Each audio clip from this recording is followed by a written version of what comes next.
Corporate connection में आज बात होगी real estate company signature global की। ये कंपनी का खास फोकस तो अफोर्डेबल हाउसिंग पर भी होता है, लेकिन दिल्ली एनसीआर में company affordable lower mid segment में सबसे बड़ी डेवलपर है और हाल ही में गुरुग्राम में लग्जरी रेजिडेंस सेगमेंट में 3600 करोड़ रुपए के फ्लैट बेचे हैं। रियल्टी सेक्टर में आई रफ्तार में कंपनी के लिए कितने नए मौके बने हैं, दिल्ली एनसीआर में नए प्रोजेक्ट्स लॉन्च की क्या तैयारी है, इन तमाम मुद्दों पर चर्चा करेंगे। हमारे साथ जुड़ गए हैं सिग्नेचर ग्लोबल के चेयरमैन प्रदीप अग्रवाल। प्रदीप जी, बहुत शुक्रिया आपका, एक बार फिर से स्वागत है आपके टी न्यूज़ स्वदेश पर। सर, लगता है ना कि आपके प्रोजेक्ट्स देखने अब एक दिन गुड़गांव आना पड़ेगा। पहले तो आपको बहुत बधाई, 3600 करोड़ रुपए के आपने प्री सेल्स किए हैं इस लग्जरी प्रोजेक्ट्स में, डीलक्स डीएक्सपी प्रोजेक्ट में। जरा ये बताएंगे सर कि कब तक डिलीवर करेंगे, कब तक कंस्ट्रक्शन काम पूरा हो जाएगा इसमें? या थैंक्स, आपको भी बहुत बहुत बधाई ऐसी अच्छी न्यूज़ के लिए। देखिए, ये जो हमने प्रोजेक्ट लॉन्च किया था द्वारका एक्सप्रेस से, जो इस वक्त न्यूज़ ऑफ द इंडिया बना हुआ है कि कभी भी ये फ्लैग ऑफ होने वाला है, और ये जिस तरीके का ये एक्सप्रेसवे बना है, ये स्टेट ऑफ आर्ट है। ये प्रोजेक्ट इसके ऊपर बना हुआ है, और लगभग 16.5 एकड़ का ये प्रोजेक्ट है, जिसमें 2.7 मिलियन के नियर अबाउट पोटेंशियल एरिया है, जिसमें लगभग 1008 फ्लैट हम लोगों ने टोटल डिजाइन किए थे। एंड इसके अंदर जो टिकट साइज था वो 3 करोड़ रुपए से शुरू होता था। उसके अंदर हमने रेरा आने के बाद जो ईओआई का जो कॉन्सेप्ट है वो हमने स्टार्ट किया। आप सरप्राइजिंगली देखें कि इसके अंदर जो लोगों का इंटरेस्ट था वो इतना ज्यादा था कि 1000 फ्लैट के अगेंस्ट लगभग 5500 के near about expression of interest हमें मिले, जिसमें से हम बहुत आसानी से आप ये कह सकते हैं कि ऐसे लोगों को जो एक्चुअल में होम बायर हैं, स्पेकुलेटर नहीं हैं, थोड़ा-सा इन्वेस्टर ड्रिवन नहीं हैं, एंड यूज़र हैं, उन लोगों को हम चूज़ कर पाए, और पूरे के पूरे फॉर्मेट को हमने डिजिटली बनाया है। आप ये देखिए कि चाहे ईओआई से लेकर अलॉटमेंट तक का जो प्रोसेस है, हमने पूरा कोशिश किया है कि उसको हम डिजिटली रन करें। और बीसीजी जो एक कंपनी है, बॉस्टन कंसल्टेंसी ग्रुप, उसमें इसने हेल्प आउट किया है, और आप ये देखिए कि एक सीमलेस प्रोसेस रहा। ये जो प्रोजेक्ट है, इसके अंदर अभी तक हम 3600 करोड़ रुपए का सेल कर चुके हैं, और इसको जो बनाने का टाइम है वो लगभग 4 साल से कुछ ज्यादा है। 2028 तक हम इस प्रोजेक्ट को डिलीवर कर दें। 2028 तक डिलीवरी हो जाएगी इस प्रोजेक्ट में। प्रदीप जी, FY24 की अगर हम प्री सेल्स के गाइडेंस की बात करें तो वो 4500 करोड़ रुपए का था आपका। आपने उसको काफ़ी ज़्यादा एक्सीड कर लिया, उसको तो काफ़ी पार कर लिया है। FY25 को लेकर अब आप क्या अनुमान देना चाहेंगे, क्या होगा गाइडेंस आपका? आपने बिल्कुल ठीक कहा। जो लास्ट हमने 9 महीने की जो प्रीसेल नंबर अचीव किए थे वो लगभग 3100 करोड़ से कुछ ज्यादा थे, और 3600 करोड़ ये ऐड होने के बाद लगभग 6700 करोड़ से ज्यादा पर हम ऑलरेडी पहुंच गए हैं। और ये क्वार्टर अभी ऑलरेडी ऑनगोइंग है, इसके अंदर भी हम एक्सपेक्ट कर रहे हैं कि एक अच्छा नंबर और अचीव होगा। ऑफ कोर्स ये जो नंबर है ये काफी मच मच हायर है जो हमारी एक्सपेक्टेशन थी उनसे। और क्योंकि आने वाले वक्त में जो हमारे पास पाइपलाइन है वो बहुत स्ट्रांग है। लगभग 31 मिलियन हमारे पास फोर्थ कमिंग प्रोजेक्ट हैं, जिसमें से हम कोशिश कर रहे हैं कि जो ये नेक्स्ट फाइनेंशियल ईयर है, इसमें लगभग 8 से 10 मिलियन के जो प्रोजेक्ट है वो हम और लॉन्चेस करें, जो क्योंकि डिमांड इस वक्त मार्केट में ज्यादा है, और अगर ऐसा मार्केट सेगमेंट इस वक्त बना हुआ है तो क्यों ना इसको एनकेज किया जाए। इसी के चलते आने वाले वक्त में आपको कुछ ऐसे और प्रोजेक्ट बड़े दिखाई देंगे जो हम लॉन्च करने जा रहे हैं। ठीक है, तो प्रदीप जी, तो इसी से जुड़ा सवाल है, तो जो आप कह रहे हैं कि डिमांड काफ़ी हेल्दी है, तो डिमांड ज़्यादा अच्छी किस में है? ज़्यादा अच्छी लग्जरी वाले में है या फिर मिड इनकम वाले में? क्योंकि पिछली बार जब आपसे बातचीत हुई थी तो आपने कहा था कि आपका फोकस जो है वो मिड इनकम है, लेकिन आपने ये लग्जरी प्रोजेक्ट लॉन्च किया, तो क्या हम मान के चलें कि आपकी जो थॉट प्रोसेस है कंपनी की, क्या उसमें कोई शिफ्ट आ रहा है, या फिर मार्केट की कंडीशन, या फिर परचेजिंग की जो कैपेसिटी गुड़गांव में है उसको देखते हुए आपने ये कुछ चेंजेस किए हैं? अभिषेक जी, एक चीज के अंदर मैं आपको क्लियर करूं। एक्चुअली ये लग्जरी अल्ट्रा लग्जरी प्रोजेक्ट नहीं है। ये कहीं ना कहीं अपर मिडिल क्लास के जो अपर मिड इनकम हाउसिंग है वो है ये। क्योंकि आप ये देखिए, अगर लग्जरी सेगमेंट की बात करें तो उनकी जो प्राइस रेंज है वो 6 करोड़ 8 करोड़ रुपए के होते हैं। इसका जो टिकट साइज है वो 3 करोड़ रुपए से शुरू होता है। सो एक जो मिड इनकम के प्रोजेक्ट हैं वो लगभग 1 से 1.5 करोड़ की रेंज में होते हैं, और 1 करोड़ से 4 करोड़ के बीच की जितने भी प्रोजेक्ट हैं वो कहीं ना कहीं अपर मिडिल इनकम में होते हैं। तो हमारा जो सेगमेंट है वो सेम ही है, हम मिड इनकम हाउसिंग में ही काम करने वाले हैं। ये कह सकते हैं कि आप ये प्रीमियम सेगमेंट है मिड इनकम का, लेकिन ये अल्ट्रा लग्जरी या लग्जरी प्रोजेक्ट नहीं है।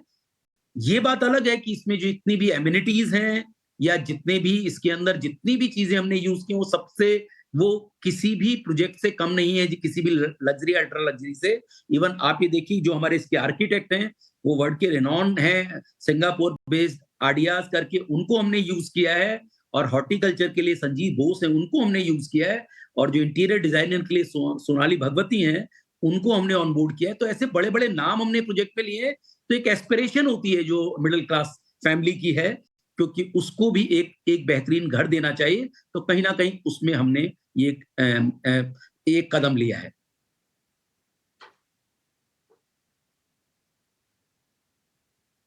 प्रदीप जी, आपने तो परिभाषा ही सर बदल दी। अगर ये अपर मिडिल क्लास की अगर ये पहचान है, अगर 3-4 करोड़ के घर, तो सर ये बताइए कि फिर अफोर्डेबल हम किसको माने? ये मेरा बड़ा बेसिक सा क्वेश्चन है, मतलब बिल्कुल ये व्यूअर वाला क्वेश्चन है ये। राइट। सो Abhishek ji, let me clear. Actually देखिए, अफोर्डेबल हाउसिंग की अगर मैं बात करूं, कोर अफोर्डेबल हाउसिंग की, तो उसका जो प्राइस पॉइंट है वो 50 लाख रुपए तक है, 45-50 लाख रुपए का। लेकिन क्योंकि लैंड के प्राइसेस काफी ज्यादा बढ़ गए हैं, इस दौरान जो रॉ मटेरियल कॉस्ट है वो भी काफी ज्यादा इंक्रीज हुई है, तो ऐसे में जो कोर अफोर्डेबल हाउसिंग है उसका लॉन्च होना थोड़ा डिफिकल्ट हो गया है। लेकिन अगर आप मिड इनकम की बात करें, तो हमने जो 3100 करोड़ की जो सेल हमने 9 महीने में रिपोर्ट की है, उसके अंदर लगभग 3100 से ज्यादा कस्टमर हमारे पास आए हैं, और वो टिकट साइज हमारा 1 करोड़ रुपए का रहा है। सो अगर आप आज भी अगर हमारे फर्क जो कंपनी की ऑन एन एवरेज अगर देखेंगे टिकट साइज, तो वो लेस देन आपको 1.5 करोड़ या 1 करोड़ 75 लाख रुपए से कम का मिलेगा। तो आपको एज ए कंपनी वे में देखना पड़ेगा, क्योंकि मुझे नहीं लगता कि आज की डेट में दिल्ली एनसीआर में इंफ्रास्ट्रक्चर इतना बेहतर होने के बाद कोई भी उम्मीद करे कि अगर उसको 1 करोड़ या इससे नीचे के घर अवेलेबल हो सकते हैं। और खास करके गुरुग्राम जिस तरीके का शहर इस वक्त बना हुआ है, यहां पर तो मुझे लगता है बहुत बड़ा चैलेंज है। एक दूसरी चीज मैं इसमें और ऐड करूंगा, लास्ट ईयर जो हमारा पूरे साल का जो प्री सेल नंबर था वो लगभग 3400 करोड़ से कुछ ज्यादा था, और इस साल हम उसे डबल से भी ज्यादा करने जा रहे हैं। और सेम चीज मुझे लगता है आने वाले जो नेक्स्ट ईयर है उसके अंदर भी कहीं ना कहीं ऐसी परफॉर्मेंस आपको दिखाई देती रहेंगी।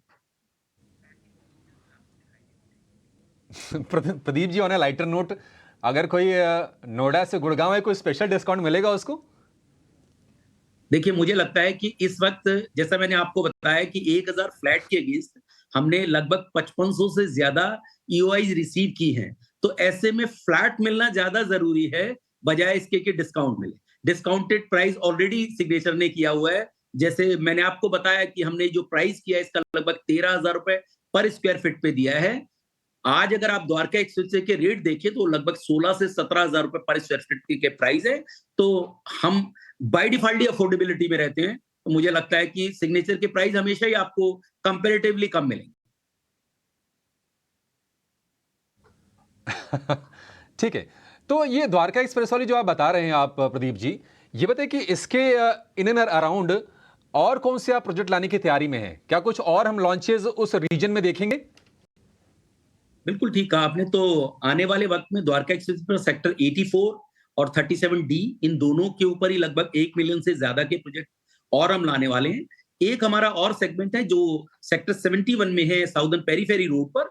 वहां पर भी आने वाले वक्त में हम बहुत अच्छे आपको प्रोजेक्ट देते हुए मिलेंगे। आप ये कह सकते हैं नेक्स्ट क्वार्टर या अगले 6 महीने में लगभग 3 मिलियन से ज्यादा के प्रोजेक्ट सेक्टर 71 में लेकर आने वाले हैं। और एक हमारा और भी ऐसा मार्केट है, सोना जो रीजन है, उसके अंदर जो टिकट साइज है वहां पर 1 करोड़ से 1.5 करोड़ के बीच का है, उसको भी आने वाले क्वार्टर्स के अंदर हम लॉन्च करने वाले हैं। तो आज की डेट में जो हमारी कंपनी की 3 कोर मार्केट है, Dwarka expressway, southern periphery road और सोना रोड, इन तीनों के अंदर आने वाले वक्त में लगभग 10 बिलियन के नियर अबाउट के प्रोजेक्ट आपको लॉन्च होते हुए दिखाई देंगे। ठीक है प्रदीप जी, बहुत शुक्रिया सर आपका इस समय देने के लिए, हमसे बातचीत करने के लिए, और बहुत ही डिटेल में अपने प्रोजेक्ट्स के बारे में, पोटेंशियल के बारे में हमको गाइड करने के लिए। बहुत शुक्रिया आपका सर, बड़ा मज़ा आपसे बातचीत करके। चलिए एक छोटा सा ब्रेक लेंगे और ब्रेक के बाद जब लौट जितनी हमने बातचीत की मैनेजमेंट के साथ, क्या लग रहा है आपको कि कितना दमखम है इसमें? देखिए सबसे पहले तो सिग्नेचर ग्लोबल टीम को बधाई, क्योंकि बहुत अच्छा सेल्स फिगर लेके आए हैं एंड स्ट्रक्चर भी बहुत स्ट्रांगली प्रेजेंट करा हुआ है। एंड जिस तरीके के आपके क्वेश्चंस थे अफोर्डेबल होम्स को लेके, उसको सुनने के बाद तो बहुत अच्छा भी लगा कि क्लैरिटी बेटर चाहिए रहती है ऐसा डेवलपर्स के साथ में। बट क्योंकि हम ऑलरेडी देख रहे हैं कि 1 महीने 1.25 महीने में एक बहुत अच्छी ग्रोथ दे दी है स्टॉक ने, एंड 6 महीने में 200% की ग्रोथ पे बैठे हुए हैं आज हम। बट अगर फंडामेंटल तौर पे बात करी जाए तो इनके मार्जिन्स और इनके नेट रेवेन्यूज के ऊपर काफी अच्छा डेवलपमेंट भी है, जो हम लास्ट के 2 क्वार्टर्स में भी देख रहे हैं। एंड जिस तरीके का आगे फर्दर प्लान्स हैं वो पर्सपेक्टिवली काफी पॉजिटिव नोट के साथ भी क्लोज आते हैं। क्योंकि अगर हम ओपन इंटरेस्ट की बात करें, जब हम एक डेवलपर्स की एक कंपनी को स्टडी कर रहे होते हैं तो हम यही समझते हैं कि जब एक कोई कंपनी अपना कोई प्रोजेक्ट लेके आती है तो उसके ऊपर ओपन इंटरेस्ट कितने रहते हैं इनके, या एक क्लाइंट का इंटरेस्ट कितना जनरेट होता है। तो अगर 1:5 का इंटरेस्ट है तो वो बहुत हाई है। सो उस कंपेरेटिवली में हमारे लिए आगे का फ्यूचर पर्सपेक्टिव समझना थोड़ा सा और बेटर आसान हो जाता है। तो उस सेंस में मेरे लिए थोड़ा पॉजिटिव नोट है। बट इमीडिएटली ऑब्वियसली किसी भी इन्वेस्टर को नहीं सजेस्ट करेंगे कि वो यहाँ से इस लेवल पे एंट्री ले।